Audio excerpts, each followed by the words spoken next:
The world I was born into is very different than the world today. Here are just a few of those ways. Doctors made house calls, but heart attacks were almost always fatal, and the first experimental heart transplant was more than a decade away. Space travel was the stuff of science fiction stories. Phones were wired to the wall. Some of us living in the country even still had a party line. Primitive computers occupied the basements of a few advanced science centers, but the rest of us did calculations using slide rules. Some of those changes happened gradually and peacefully. Others burst violently onto the scene. A few were totally unexpected. In the spirit of Rob Wiley, I'd like to expand on three of these. Civil rights. Every person I knew growing up was a racist. We were shielded from close contacts with Negroes by social stigma as well as Jim Crow laws. Knowing nothing, we still knew they were different, well situated in their own schools apart from ours, well deserving any trouble they brought upon themselves with their uppity behavior. We sheltered kids in the Deep South didn't see changes coming. Many adults didn't either. And yet the violence which met the peaceful protest in Birmingham and Selma, the beatings and the fire hoses and the attack dogs and the children thrown in jail, all began to make huge inroads into our national consciousness.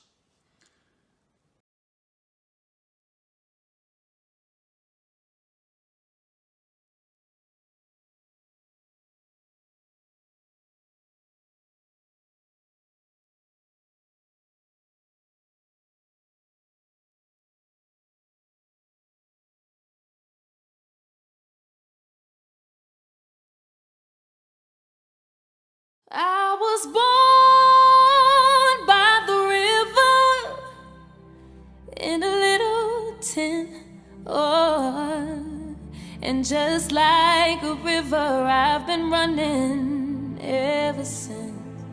It's been a long, long time coming, but I know change gon' come.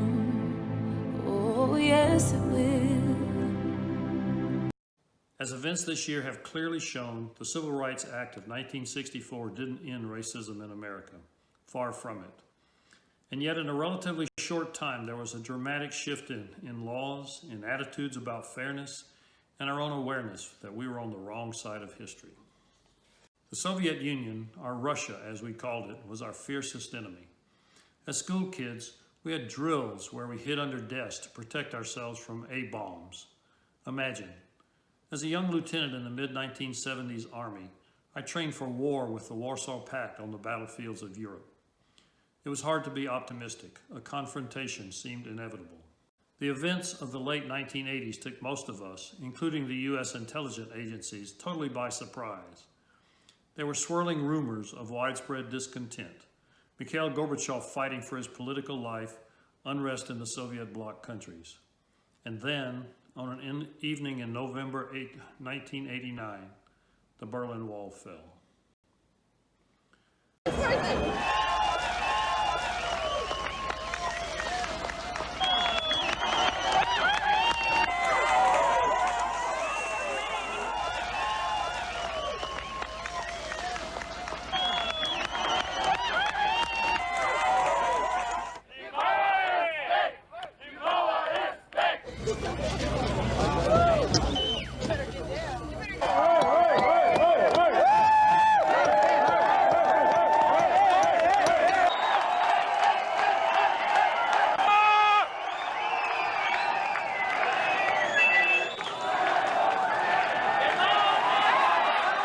It's been a long time coming. I know the change is gonna come. In short order, the Cold War was declared over, and the Soviet Union, the second most significant political entity in the world, dissolved. These historic and unexpected events didn't usher in the dawn of a new era of love and understanding between East and West. But the looming shadow of nuclear holocaust ended, or at least ratcheted way down. In 2010, 5 years after I joined Northwoods, LGBT rights were very much in the forefront of our congregation's awareness. We were reaffirming our role as a welcoming community, hosting annual coming out day events, even stepping up to throw a daring for us for sure, alternative prom. Public acceptance reached 50% in 2011, a landmark achievement after years of slow progress. But the future of same-sex marriage seemed very, very distant. And the haters were very, very loud. Then, seemingly out of the blue, things changed.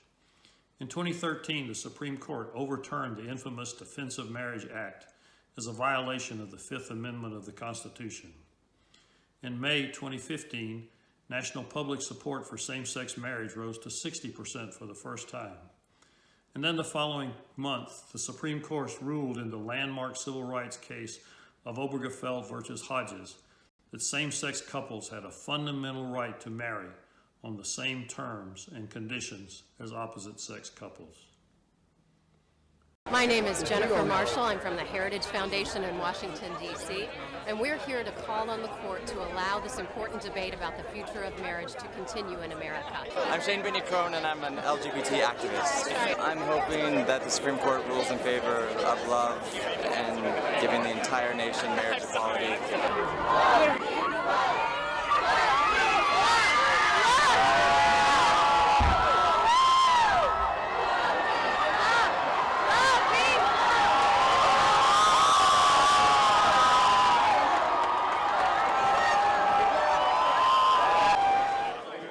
Well, the Supreme Court has issued a decision today, but it will not end the conversation about what marriage is and why it matters for America. It's just completely overwhelming in like the best way possible.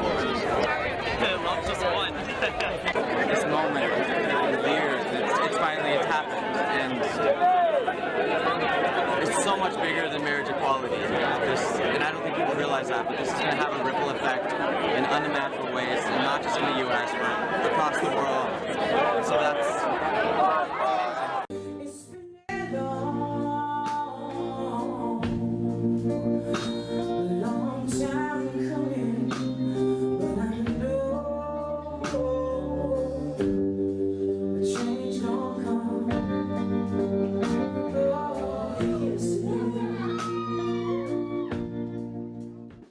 Who saw that coming?